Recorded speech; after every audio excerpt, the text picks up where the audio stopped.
Hola a todos, esta es la primera clase en la cual vamos a ver el contenido de parte de la unidad 1.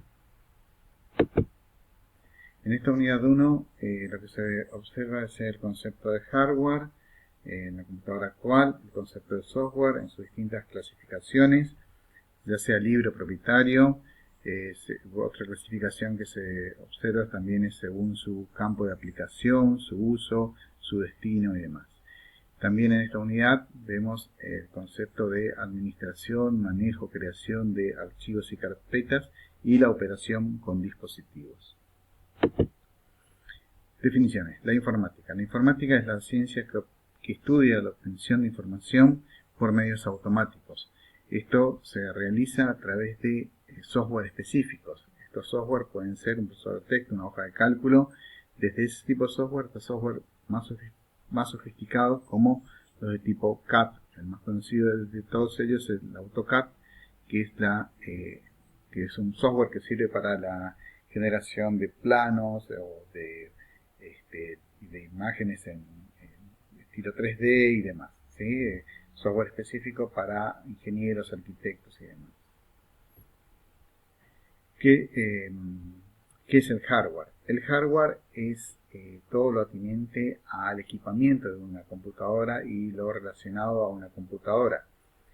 Es hardware, por ejemplo, el teclado, el mouse, el parlante, el monitor, la impresora, el escáner, y también lo asociado como puede ser un cable de red, como puede ser un router, un switch, todo lo que sea componente de una red, un modem, todo eso es hardware, ¿sí? Todo lo que es tangible, todo lo que es material, eso es hardware.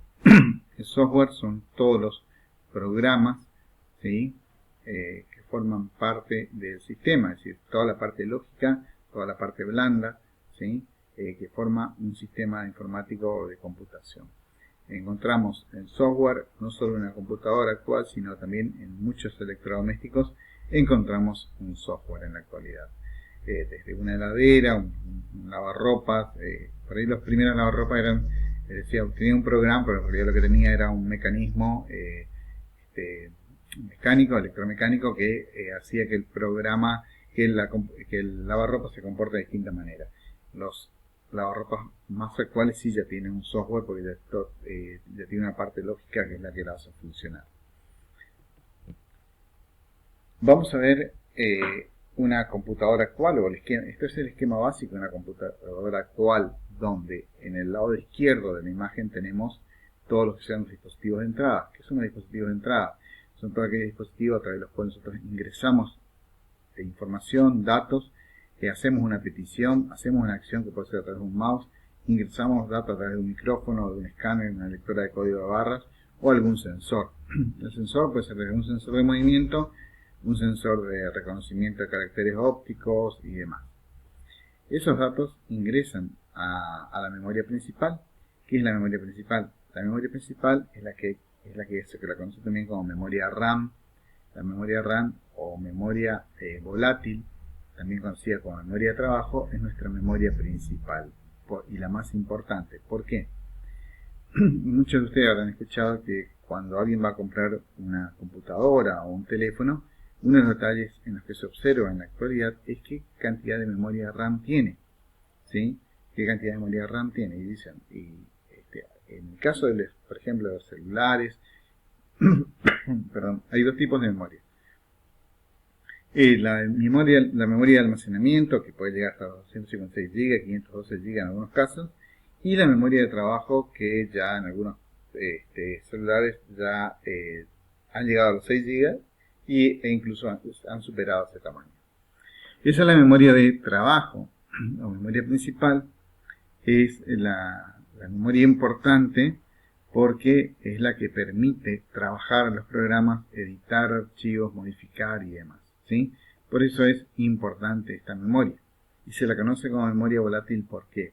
Porque cuando yo voy a cerrar un programa, si no guardé los cambios que hice en ese archivo, si no lo guardé en el dispositivo de almacenamiento, esos cambios se pierden, ¿sí? Por eso se la conoce como memoria volátil. Cuando yo guardo algo, lo estoy guardando en mi dispositivo de almacenamiento, que puede ser un disco duro convencional puede ser un pendrive, puede ser un DVD, aunque este dispositivo ya casi no se usa, puede ser una memoria de tipo SD, o puede ser un disco de estado sólido como los discos SSD. Esos son los dispositivos de almacenamiento.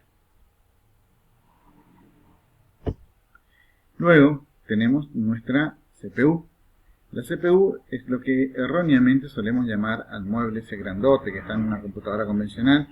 Vieron que en las computadoras de escritorio convencionales tenemos la CPU, tenemos el monitor, tenemos el teclado, tenemos el mouse, tenemos el parlante, el micrófono, una cámara web, todo por separado, o en el mejor de los casos, una cámara web integrada en nuestro monitor. Y después está el otro mueble, el más grandote, y ese todos, sin querer, lo llamamos CPU. En realidad eso no es la CPU, o sea, la CPU está dentro de eso, pero eso, además de contener a la CPU, contiene la placa madre y a otros dispositivos que vamos a ir viendo. La CPU es un microprocesador muy pequeño que se encarga de todas las operaciones tipo aritmética lógicas. Cuando un programa que está recibiendo, que está trabajando acá en la memoria RAM, necesita hacer algún cálculo, ese cálculo lo hace la unidad central de proceso. Cuando lo termina, lo devuelve a la memoria principal. Bien, cuando uno está trabajando con un programa en la memoria principal, tiene, además de que va viendo constantemente en un dispositivo de salida, que es el monitor, va viendo las transformaciones que va haciendo, los resultados se guardan en un disco y se ven a través del monitor de manera en ese momento, pero también se puede decidir imprimir el documento a través de una impresora, ¿sí? O hacer, por ejemplo, el ingeniero o el arquitecto que hizo un dibujo, que hizo un plano, que hizo el diseño de una pieza, por ejemplo, una pieza mecánica, lo puede imprimir con una muy alta calidad usando un plotter. ¿Qué es un plotter? Un plotter es una impresora de alta calidad, como les decía, que incluso está diseñado en algunos casos para imprimir en un papel mucho más grande de lo que se usa habitualmente en una oficina. Otro dispositivo de salida es el parlante, que permite la obtención de sonidos que se producen a través de un programa, reproducirlos en el parlante. Ese sería más o menos el esquema básico de una computadora. Entonces, ¿cómo trabaja una computadora? A través del dispositivo de entrada se hace la petición de una acción, por ejemplo, cargar un programa. Esa petición se envía al disco. De ahí se rescata el programa del disco, se rescata el programa, se carga en la memoria y luego se trabaja. Los cálculos que haya que hacer lo hace la unidad central de proceso, los devuelve y una vez obtenido el resultado o se puede guardar en un dispositivo de almacenamiento o se puede visualizar a través de un dispositivo de salida. Dentro de esa CPU que hablábamos hoy, del mueble grandote, en realidad que es el gabinete, eso no es la CPU, está entre otras cosas esto, que es la placa madre. La placa madre, ¿sí? Entre una serie de cosas que tiene, aloja en este lugar, en este espacio que está acá donde está el puntero del mouse, este dispositivo negrito con una leyenda, con una etiqueta en amarillo. Eso es la CPU. Esta es la unidad central de proceso o el microprocesador. Luego están los puertos de entrada y salida que están acá. Algunos de estos ya se han dejado de usar, como el de la impresora o puerto paralelo. Estos del mouse y el teclado han sido reemplazados, estos tres han sido reemplazados por puertos USB básicamente. Por eso que las placas madre cada vez tienen más puertos USB, puertos HDMI y también esto es una entrada de un cable de red para redes de tipo Ethernet. También se puede, muchas placas ya traen conexiones de tipo Wi-Fi, ¿sí? O se puede agregar en uno de estos slots que está aquí acá a la derecha, en blanco o está negro, se pueden agregar tarjetas Wi-Fi o tarjetas de sonido profesionales o tarjetas de video profesionales, se pueden agregar en estos espacios que están acá. Esta banda amarilla y roja que ustedes ven acá, arriba de la imagen por así decirlo, en la mitad de la pantalla, estos son los puertos donde se alojan la memoria RAM, que son como unas pequeñas tarjetitas que van insertas en este lugar. Acá vemos esto que está acá, de color amarillo, con conectores en amarillo. Esto es la unidad central de proceso, la CPU vista desde abajo, ¿sí? En la imagen anterior veíamos la vista desde arriba, acá estamos viendo la parte de abajo. Esto va conectado, metido en esta parte de la placa madre, donde están todos los conectores, ¿sí? Esta placa madre, esto está fijado a la placa madre de manera segura a través de esta palanquita que está acá, y es enfriado porque esto genera mucha temperatura debido a los cálculos que realiza, genera mucha temperatura y es enfriado a través de estos disipadores que están acá, estas plaquetitas, que son de aluminio, generalmente son como aletas que disipan el calor, pero a su vez tiene este ventilador que termina de enfriar el disipador y por lo tanto enfría el microprocesador.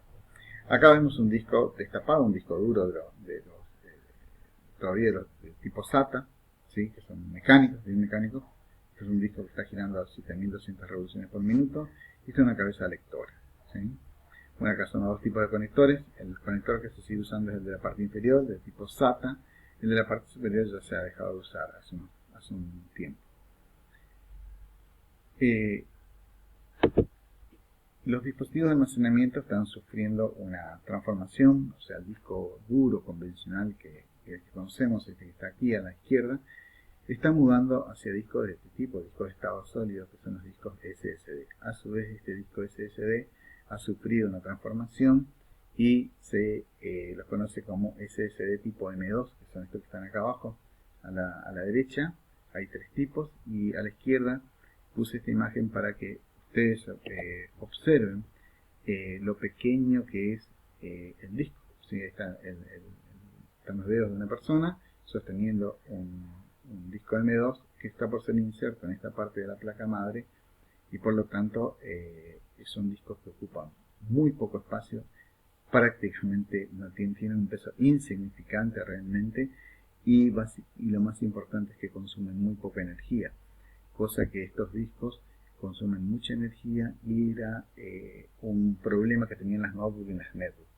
Hay notebooks de muy alta calidad que en la actualidad tienen una vida útil de la batería de hasta 12 horas sin recargar, ¿sí? Esos son, ¿por qué lograron eso? Y porque lograron bajar el consumo de casi todos los componentes, incluido el del disco duro, que era uno de los que más consumía. Una PC actual podría tener cualquiera de estos aspectos. Podría ser una notebook, una PC all-in-one a la izquierda, una netbook, una tablet. Pero lo importante de una PC actual son sus características. En el mercado de las computadoras o de las computadoras de escritorio, las que están más cerca de nosotras, hay dos marcas que son líderes en cuanto a procesadores. Intel y AMD. En ese orden también son los costos. Intel tiene procesadores más caros, AMD tiene procesadores un poco más baratos, muy buenos también como el Intel, pero Intel siempre fue más caro. La familia Intel va de la línea i3 a la i9, este es lo último que salió. Durante muchos años la familia de Intel estaba compuesta por de i3 a i7.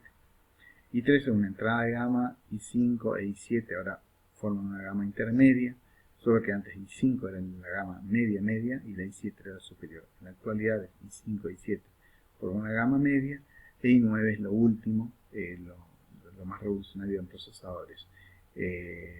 Tener un procesador i9 en la actualidad requiere una inversión muy grande, recomendada solo para gente que o se va a dedicar al diseño gráfico, edición de videos y demás, o es un arquitecto, un ingeniero que tiene que hacer muchos cálculos usando un software como el AutoCAD, o alguien que le guste mucho los juegos, ¿sí? Entonces ahí va a necesitar un buen procesador. La memoria RAM en la actualidad se recomienda entre 8 y 16 GB, lo mismo que en lo anterior. 8 GB sería lo mínimo, lo recomendable, y lo mínimo, y 16 lo ideal, ¿sí? En el medio estaríamos con 12 GB en término medio. Los discos rígidos actualmente están entre 1,2 y 2 terabytes de tamaño. No hay mayor diferencia de costo entre un disco y otro, un tamaño y otro, así que la mayoría se opta por un disco de mayor tamaño. Bien, con esto estamos finalizando nuestra primera clase. Yo además le voy a agregar material adicional para que ustedes puedan seguir leyendo. Muchas gracias.